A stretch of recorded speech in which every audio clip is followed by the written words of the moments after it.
this video I'm going to talk about how to adapt your yoga practice to your menstrual cycle, since our hormones and energy levels are varying during the cycle.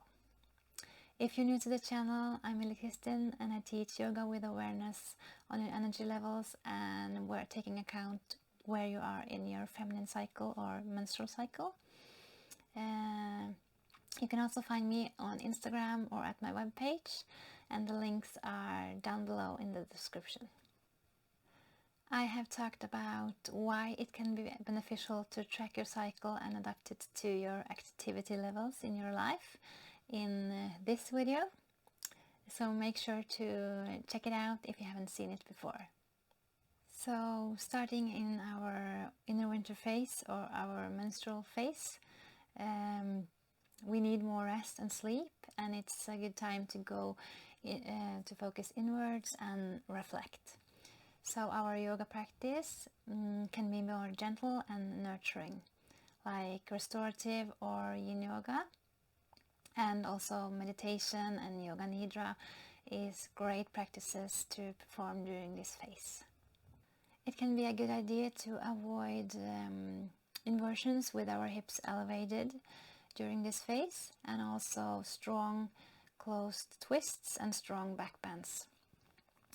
And also it can be beneficial to wait a bit with your vigorous vinyasa practice if you have that practice, and generally just avoid pushing your body too much, and remember that you need rest during this phase.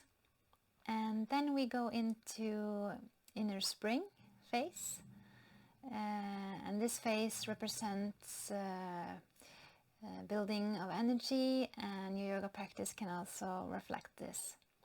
So after you finish your bleeding, you can gradually build up to your normal yoga practice with stronger standing poses, active inversions, core arm balances, and also vinyasa practice if that is something you enjoy. And then we move into our inner summer phase, and our energy levels peaks up until ovulation, and your yoga practice can be more playful and flowing, and poses that can be great is heart and hip opening poses, as well as hip circular motions. And with all this great energy, we also need to remember to include some grounding practice as well, because life is all about balance, right? So we don't overstimulate our system. And then we go into inner fall phase, and your energy levels starts decreasing as your progesterone is increasing, and it's time to gradually slow down our yoga practice again as you're approaching your period. So back bends and inversion, especially the supported ones, and poses generally that increases blood circulation in our abdomen, and balancing poses are great options to support the body during this phase.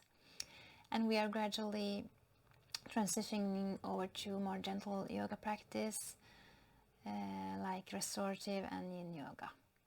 And we are gradually transitioning our yoga practice to more restorative or yin yoga, more gentle yoga, and also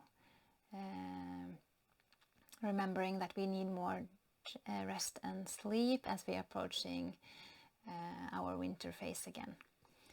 So that was my tips on how to start adjusting your yoga practice to your feminine cycle.